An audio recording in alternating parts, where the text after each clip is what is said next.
Bueno, otro elemento que es formador, que es fundamental, que es un pilar en la vida del ser humano, incluso bueno, a todos nos ha pasado que nos preguntamos cosas, nos cuestionamos, incluso Einstein dijo que pues, puede aprender a alguien más que reflexiona sobre las cosas, que quien lee o aprende muchas teorías, ¿no? Digo, no soy fanático ni de Einstein, prefiero otros científicos, pero en ese sentido sí coincidimos. Y bueno, la obra filosófica es inmensa, es un quehacer grandioso.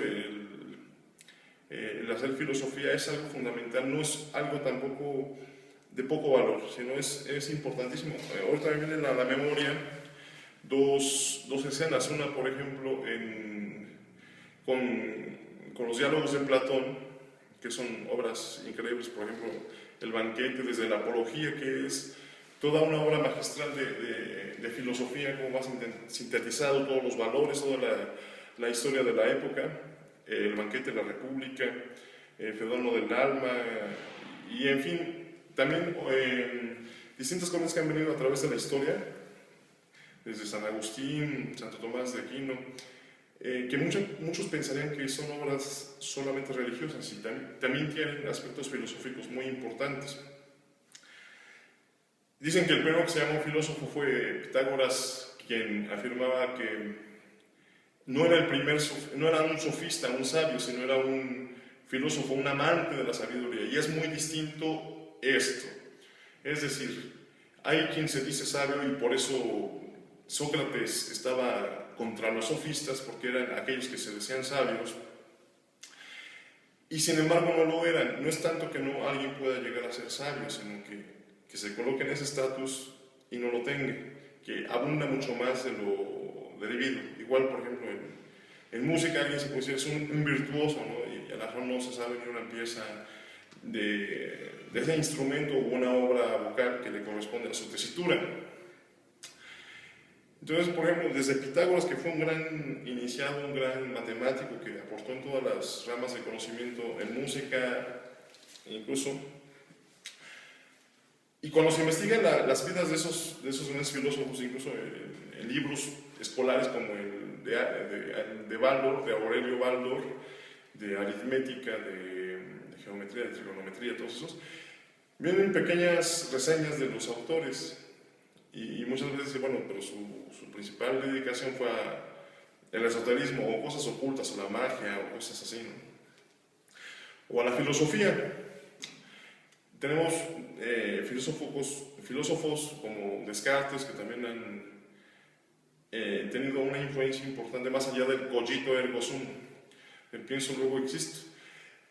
Creo que uno de los filósofos que más me gustan en realidad es Pitágoras, Platón y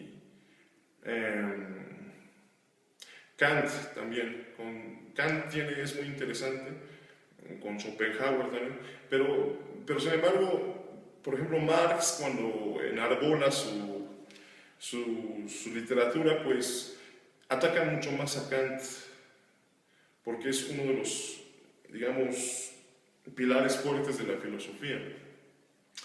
Incluso tiene tres críticas: la crítica de la razón pura, la crítica de la razón práctica y la crítica de la crítica misma o la crítica del juicio. Es importante que nosotros conozcamos estas cosas y que filosofemos continuamente. Pareciera que solo es de los espíritus elevados, pero no es así. Porque comentaba hace rato que me venían a la memoria unas escenas. Recordando, por ejemplo, a Platón, cuando una vez se quedó meditando, se quedó parado 2 días y 2 noches en un lugar, meditando sobre algo. Y después se encontró a su amigo y pues le comentó, y todos asombrados, ¿cómo alguien puede estar tanto tiempo meditando sobre algo? Y esta misma escena aparece en la película Hombres de Negro, cuando le preguntan al personaje, bueno, en este caso Will Smith, que meditara si quería ser un hombre de negro. Se queda sentado en la banca toda la noche y toma la decisión, ¿no? Entonces, pareciera que son cosas absurdas, cosas tontas, pero si nosotros no recurrimos a la filosofía, nuestra vida pierde el porqué, el sentido. ¿Por qué hago las cosas? ¿Para qué? ¿Estoy en lo correcto? ¿Es la verdad? ¿Es ético? ¿Es estético? ¿Sí? ¿Es algo universal o solamente me parece a mí?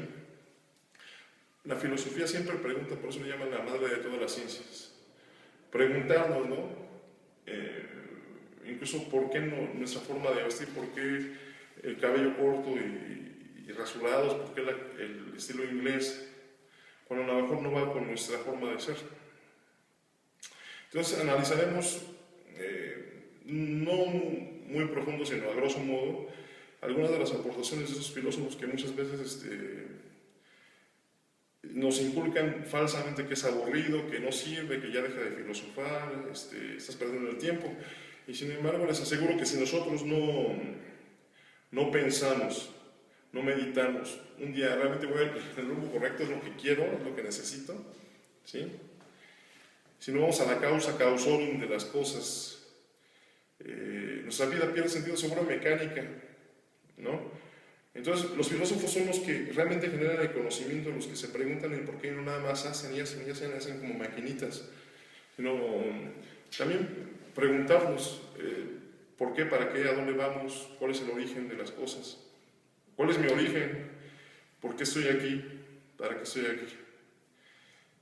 Y bueno, pues les agradecemos su tiempo, esperemos que sean de utilidades para ustedes estas informaciones que están al alcance de todos y un saludo.